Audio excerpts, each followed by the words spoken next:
ఓం నమ శివాయ శ్రీమాత్రే నమ. మిత్రులకి, శ్రేయభిలాషులకి, అలాగే నన్ను ఇంతగా ఆదరిస్తున్న యూట్యూబ్ ప్రేక్షకులందరికీ కూడా పేరు పేరు ధన్యవాదాలు.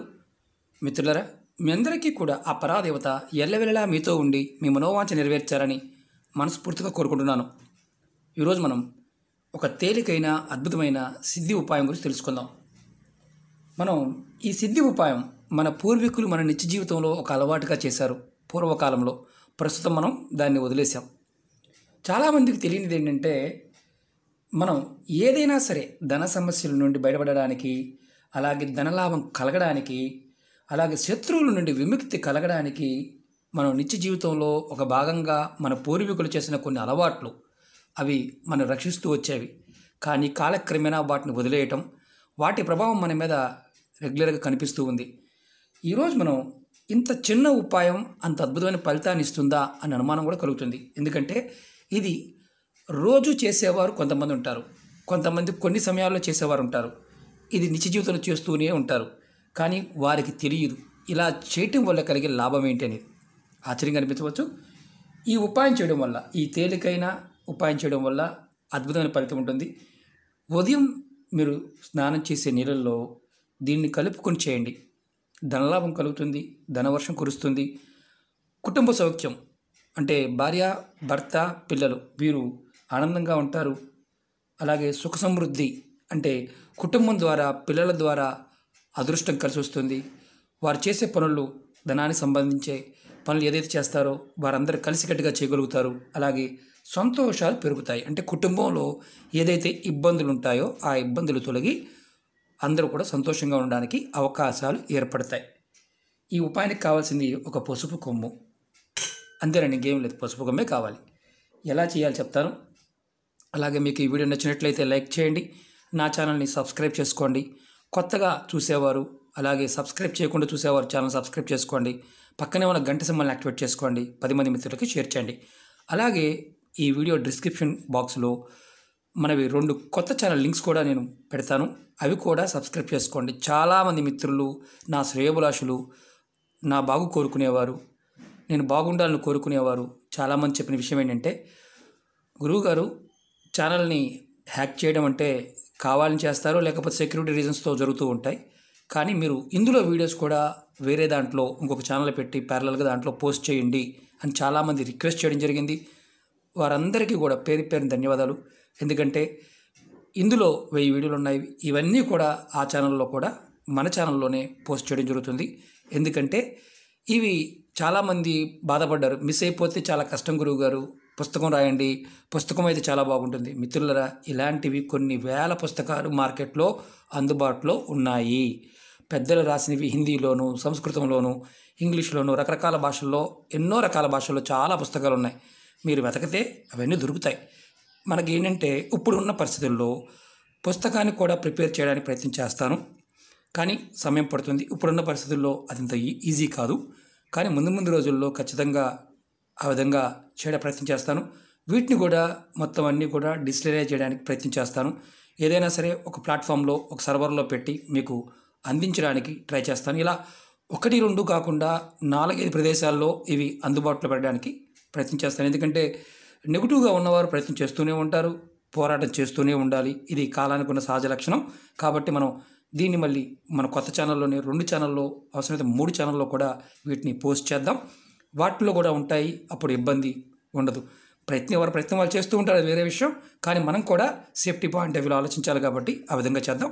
కింద వీడియో డిస్క్రిప్షన్లో ఆ నెంబర్, అది 2 ఛానల్ లింక్ ఇస్తాను. ఆ 2 కూడా మీరు సబ్స్క్రైబ్ చేసుకోండి, గంట సింబల్ యాక్టివేట్ చేసుకోండి. నేను దాంట్లో కూడా వీడియోలు పోస్ట్ చేసినప్పుడు మీకు నోటిఫికేషన్ వస్తుంది. పాత వీడియోలు కూడా, మీరు చూడని వీడియోలు కూడా మీరు చూడడానికి అవకాశం ఏర్పడుతుంది. అలాగే ఇప్పుడు ఈ చిన్న ఉపాయం చెప్తాను, ఏమనుకోమాకండి. ఎందుకంటే జరిగిన సంఘటన వల్ల మీకు 1-2 సార్లు ఎక్స్ప్లెయిన్ చేయవలసిన పరిస్థితి ఏర్పడింది, అందుకే చెప్తున్నాను. అలాగే ఈ ఉపాయానికి కావాల్సింది పసుపు కొమ్మని చెప్పుకున్నాం. ఈ ఉపాయాన్ని ఆదివారం, మంగళవారం, శుక్రవారం 3 రోజులు చేయాలి. లేదండి మాకు రోజు చేసుకునే అవకాశం ఉందంటే రోజు చేసుకోవచ్చు. మన పూర్వీకులు రోజు చేసేవారు. దీన్ని ఎలా చేయాలో చెప్తాను. మీరు ఉదయం నిద్ర లేవగానే, అంటే మీరు మామూలుగా మంచం మీద దిగే ముందు మీ 2 చేతులు చూసుకోవాలి. తర్వాత మంచం పై నుండి క్రిందకి దిగే ముందు మీ ఇష్టదైవాన్ని మనసులో తలుచుకోవాలి. తర్వాత మీరు స్నానానికి వెళ్ళే ముందు అంటే మీరు మిగతా కార్యక్రమాలు ముగించుకొని స్నానానికి వెళ్ళే ముందు ఇలా పసుపు కొమ్ము తీసుకొని దాన్ని ఇలా ఒక రాయి మీద అరగతీయండి. ఇది అరగదీసేటప్పుడు మామూలుగా డైరెక్ట్గా అరగదీసి వాడుకోవచ్చు అని కాదు, కాస్త నీరు పోసి కూడా ఇలా మీరు అరగదీసుకోవచ్చు. ఇలా ఇలా అరగదీస్తే మనకి పసుపు ఇలా వస్తుంది. ఆడవారు రెగ్యులర్గా అంతకుముందు రోజుల్లో చేసేవారు, స్నానానికి వాడేవారు. ఇలా పసుపు కొమ్ము అరగదీసుకొని ఈ పసుపు కొమ్ముని మీరు అరగదీసిన పసుపుని ఇలా చేత్తో పట్టుకొని మనసులో కోరిక చెప్పుకొని, అంటే ధన సమస్యల నుండి బయటపడాలి, కుటుంబం బాగుండాలి, ధనలాభం కలగాలి, శత్రువుల నుండి విముక్తి లభించాలి అని అనుకుని మీరు ఇది మీరు నీళ్ళలో స్నానం చేసిన నీళ్ళలో కలుపుకొని స్నానం చేయండి. ఇలా ఆదివారం నాడు, అలాగే మంగళవారం నాడు, శుక్రవారం నాడు ఇలా 3 రోజులు కంటిన్యూ చేయండి. అంటే వారంలో 3 రోజులు చేయవచ్చు. ఇది మిగతా వారు కూడా చేయవచ్చా అని అనుమానం ఉంటుంది. గర్భిణీ స్త్రీలు చేయవచ్చు, అలాగే మరి నెలసరి ఉన్న వాళ్ళు చేయవచ్చా? నెలసరి సమయంలో కూడా మీరు అరగదీసుకొని చేయవచ్చు, ఇబ్బంది లేదు. ఎందుకంటే దీనికి వేరే ఏమి మంత్రము లేదు కాబట్టి చేయవచ్చు. చాలామంది గురువుగారు మరి చెప్తున్నారు మాకు మేము చేయవచ్చు. ఎక్కడైనా సరే గుర్తుంచుకోండి, ఏ వీడియోలో అయినా సరే నియమ నిబంధనలు ఉంటే వీడియోలోనే చెప్తాను. మీరు వీడియో పూర్తిగా చూడకుండా అడగడం వల్ల ఎటువంటి ఫలితము ఉండదు, అది గుర్తుంచుకోండి. అలాగే మీరు స్నానం చేసే నీళ్ళల్లో కలుపుకొని, అది వేడి నీళ్ళు చేయవచ్చా? చేయవచ్చు, ఇబ్బంది లేదు, దాంట్లో కూడా చేయవచ్చు. మామూలు ప్యాకెట్ పసుపు మాత్రం వాడకూడదు. మరి మాకు సానా లేదండి, ఇలాంటిది లేదంటే మామూలు రాయి మీద అయినా సరే మీరు అరగదీసుకోండి.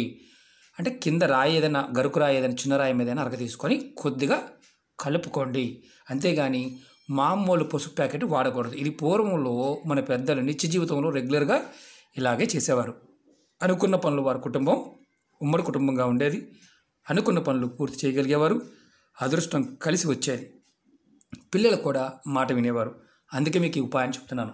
అలాగే మీరు ఈ ఉపాయాన్ని ప్రతి ఆదివారం, మంగళవారం, శుక్రవారం చేయటం వల్ల, అంటే మాకు ఆదివారం కుదరలేదండి, మరి అప్పుడు ఏంటి, మంగళవారం, శుక్రవారం, ఆదివారం ఇలా, అంటే ఈ 3 రోజుల్లోనే పర్టికులర్గా చేయటం వల్ల ఫలితం ఉంటుంది. అలా కాకుండా ప్రతిరోజు కూడా, అంటే మేము ప్రతిరోజు చేసే అవకాశం ఉందంటే ప్రతిరోజు కూడా మీరు ఇది చేయవచ్చు. కానీ పసుపు కొమ్ము మాత్రమే వాడాలి, ఇది బలంగా గుర్తుంచుకోండి. ఈ విధంగా చేయడం వల్ల మిమ్మల్ని వెంటాడుతున్న దౌర్భాగ్యం తొలగిపోతుంది. అలాగే ధన సమస్యల నుండి కూడా బయటపడతారు. అంటే బయటపడడానికి డైరెక్ట్గా తీసుకొచ్చి బయటపడేది, మార్గాలు తెలుస్తాయి. ప్రతి ఉపాయం కూడా ఏంటంటే మన ఆలోచన విధానాన్ని, మనలో ఉండే నెగటివ్ని తగ్గించి, అంటే మనం ఎంతసేపు ఎలా ఆలోచిస్తామంటే ఎదుటి వారికి వచ్చింది మనకు రాలేదని ఆలోచిస్తాం. అలాగే ఏమి ఒక్కొక్కసారి మానసికమైన దౌర్భాగ్యం ఏంటంటే ఒక నైరస్యం వచ్చేస్తుంది, మనం ఎంత చేస్తున్నా రావడం లేదని. కానీ ప్రయత్నాన్ని ఎప్పుడూ కూడా వదలకూడదు. ఎప్పుడు గుర్తుంచుకోండి, మనల్ని మనం మోటివేట్ చేసుకోవడమే చాలా ఇంపార్టెంట్. అంటే అవుతుంది అన్న విషయాన్ని మనం మనసులో బలంగా నమ్మి చేయాలి, అప్పుడు ఫలితం అనేది వస్తుంది. ఇలాంటి వాటి మీద నమ్మకం లేనివారు పొరపాటున ప్రయత్నం చేయమాకండి. ఎందుకంటే నమ్మకం లేనప్పుడు ఫలితం కూడా రాదు. నమ్మిన వారు మాత్రమే చేయండి, నమ్మకం లేని వారు పొరపాటున వీటిని ఎంకరేజ్ చేయమాకండి, అంటే చూడమాకండి. పొరపాటు అలాంటి వారు ఎవరైనా ఉంటే, నేను మళ్ళీ చెప్తున్నాను, ఎందుకంటే ఇలాంటి విషయాలు చాలామంది అతిగా ఆలోచించేవారు ఉంటారు. పూర్వంలో చెప్పిన దాన్ని మూఢనమ్మకము, అవిశ్వాసం అనుకునేవారు చాలామంది తెలియక అనుకోవడం తప్ప, నిజంగా దాన్ని సత్యశోధన చేస్తే, దాన్ని తర్కంగా ఆలోచిస్తే, ఆ పదార్థము దానికి ఉన్న శక్తిని మనం ఆలోచిస్తే, సమయానికి ఉన్న శక్తిని ఆలోచిస్తే ఫలితాన్ని మనం పొందగలుగుతాము. అదే మన ఋషులు చేసిన పని. కాబట్టి ప్రయత్నపూర్వకంగా చేయండి, ధనలాభం కలుగుతుంది. అందరికీ ధనం కావాలి, అవసరం కూడా. ధనం లేనిదే ఏ పని ముందుకు వెళ్ళదు. కాబట్టి ధనం కావాలి, అలా మీరు మనసులో సంకల్పించుకోండి. ఇది ఆడవారైనా మగవారైనా చేయవచ్చా అంటే చేయవచ్చు. మగవారైనా సరే కొద్దిగా, ఎక్కువ కూడా కాదు, కొద్దిగా కలుపుకొని చేయవచ్చు. ఇది మనకి సైంటిఫిక్గా చెప్పాలంటే పసుపు అనేది ఎన్ని రకాల మందుల్లో వాడతారో మీ అందరికీ తెలుసు. ఇది ఒక యాంటీసెప్టిక్గా పనిచేస్తుంది, క్యాన్సర్కి ముందుగా పనిచేస్తుంది, ఎన్నో రకాల రోగాలకి ముందుగా పనిచేస్తుంది, గ్రహదోషాలని అంటే గురుబలం పెరగడానికి ఉపయోగపడుతుంది, అంటే ఎన్నో రకాల పనులకు ఉపయోగపడుతుంది. జలం అనగానే చాలామంది నీళ్ళల్లో వేసుకొని చేయడం వల్ల నీరు మన శరీరంలో 70% ఉంటుంది. నీరంటే నారాయణుడు, శ్రీమన్నారాయణుడికి మరో రూపమే నీరు, నారాయణుడు. అంటే భగవంతుడి యొక్క కృపా కటాక్షం కలిగేటప్పుడు మనం గౌరవంగా ఉంటే ఖచ్చితంగా కలుగుతుందని అర్థం. ఇంత చిన్న దాంట్లో అంత అర్థం ఉందా అంటే చిన్నగా చెప్తే అర్థం కాదు కాబట్టి పెద్దగా చెప్పవలసి వస్తుంది. కొంతమందికి బోరుగా ఉంటుంది. బోరుగాను, చిరాకుగాను, సోదిగా అనిపించేవారు వీడియో చూడకుండా మానేయడం బెటర్. ఎందుకంటే నా వీడియోలు అలాగే ఉంటాయి. ముందు ముందు మీకు ఇంకా క్లియర్ కట్గా తెలియజేయడానికి ప్రయత్నం చేస్తాను. ఓకే మిత్రులారా, మీరు శత్రువుల నుంచి ఇబ్బంది పడుతూ ఉన్న శత్రువుల నుంచి కూడా విముక్తి లభిస్తుంది. అంటే వారు మిమ్మల్ని అటాక్ చేయకుండా ఉంటారు. ఇది గుర్తుంచుకోండి. ఓకే మిత్రులారా, మీకు ఈ వీడియో నచ్చినట్లయితే లైక్ చేయండి, ఛానల్ సబ్స్క్రైబ్ చేసుకోండి, పక్కనే ఉన్న గంట సింబల్ యాక్టివేట్ చేసుకోండి, 10 మంది మిత్రులకి షేర్ చేయండి. ఓం నమః శివాయ, శ్రీమాత్రే నమః.